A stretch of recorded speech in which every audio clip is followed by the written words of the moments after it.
Hello दोस्तों, SIR को लेकर इलेक्शन कमीशन ऑफ इंडिया की एक बड़ी जो है अपडेट आ चुकी है।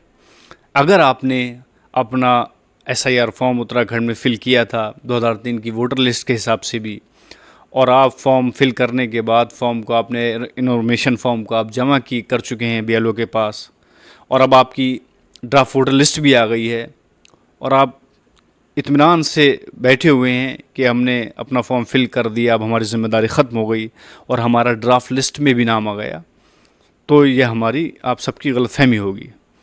क्योंकि ये ड्राफ्ट वोटर लिस्ट के बाद अब लोगों को नोटिस आना शुरू हो चुके हैं, या बहुत से लोगों को नोटिस रिसीव हो चुके हैं। क्योंकि अब जो है एसआईआर ड्राफ्ट लिस्ट जारी होने के बाद एक नोटिस की लिस्ट भी जारी की गई है और इसमें बहुत सारे मतदाताओं को नोटिस बीएलओ की तरफ से दिए गए हैं। तो ये हम जानते हैं कि किन किन लोगों को नोटिस गए हैं, और अगर नोटिस आए हैं तो क्या क्या डॉक्यूमेंट किस किस को देना है अपने बीएलओ को और अपने निर्वाचक अधिकारी को जमा करना है।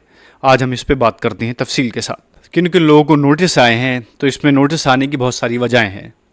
पहली वजह, वोटर्स के रिलेटिव्स के नाम में डिस्क्रिपेंसी, विसंगति होने की वजह से, मिसमैच होने की वजह से ऐसे लोगों को भी नोटिस आए हैं।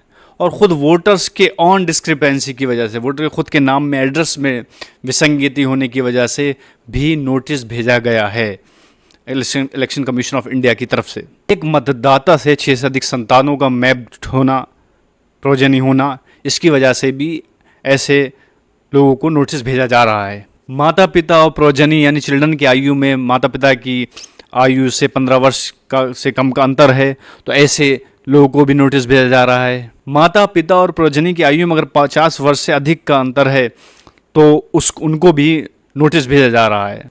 दादा दादी और नाना नानी और प्रोजनी की आयु में 40 वर्ष से कम का अंतर है, तो ऐसे लोगों को भी नोटिस भेजा जा रहा है। भाई भाई या भाई बहन की आयु में 9 माह से कम का अंतर है, तो ऐसे लोगों को भी नोटिस भेजा जा रहा है। और 2003 की एसआईआर की लिस्ट के हिसाब से अनमैप्ड वोटर्स कैंडिडेट को भी जो है नोटिस भेजा जा रहा है। नोटिस प्राप्त होने पर वोटर को कौन कौन से दस्तावेज अपने अधिकारियों के समक्ष बीएलओ के साथ प्रस्तुत करने होंगे। नंबर 1, केंद्रीय सरकार और राज्य सरकार द्वारा जारी किया गया पहचान पत्र, पेशनभोगी पहचान पत्र, स्थायी प्रमाण पत्र, जाति प्रमाण पत्र, school certificate, birth certificate, NRC certificate, परिवार रजिस्टर सर्टिफिकेट और वन अधिकारी संरक्षण का सर्टिफिकेट, सरकार द्वारा जो जारी कोई भी भूमि आवंटन प्रमाण पत्र, ये वो सारे दस्तावेज हैं जिनमें हर कैंडिडेट को, हर वोटर्स को अपनी एज के हिसाब से दिखाना है। किसी को 1, किसी को 2, किसी को 3। आइए हम बात करते हैं कि किस कैंडिडेट को कितने डॉक्यूमेंट्स अपने जो है निर्वाचक अधिकारी के समक्ष प्रस्तुत करने होंगे। जिनका जन्म 1 जुलाई 1987 से पहले हुआ है और उनका नाम 2003 की वोटर लिस्ट में भी है, ऐसे वोटर्स को, मतदाता को, से कैंडिडेट को, ऐसे वोटर्स को अपनी 2003 की वोटर लिस्ट देना होगी। और जिनका जन्म 1 जुलाई 1987 से 2004 के बीच, 2 दिसंबर 2004 के बीच हुआ है, उनको 2 डॉक्यूमेंट देने होंगे, एक अपना डॉक्यूमेंट्स और एक अपने माँ या बाप में से किसी एक का डॉक्यूमेंट।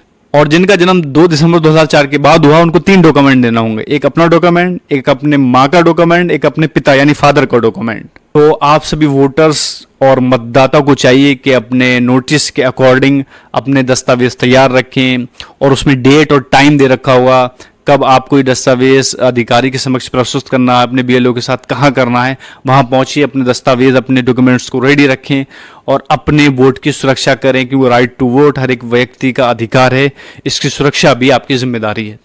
हेलो दोस्तों, एसआईआर को लेकर इलेक्शन कमीशन ऑफ इंडिया की एक बड़ी जो है अपडेट आ चुकी है।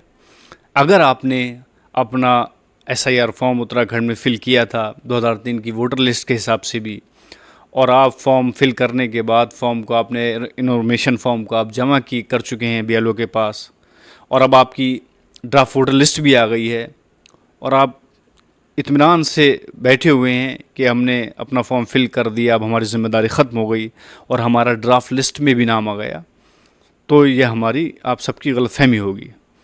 क्योंकि ये ड्राफ्ट वोटर लिस्ट के बाद अब लोगों को नोटिस आना शुरू हो चुके हैं, या बहुत से लोगों को नोटिस रिसीव हो चुके हैं। क्योंकि अब जो है एसआईआर ड्राफ्ट लिस्ट जारी होने के बाद एक नोटिस की लिस्ट भी जारी की गई है और इसमें बहुत सारे मतदाताओं को नोटिस बीएलओ की तरफ से दिए गए हैं।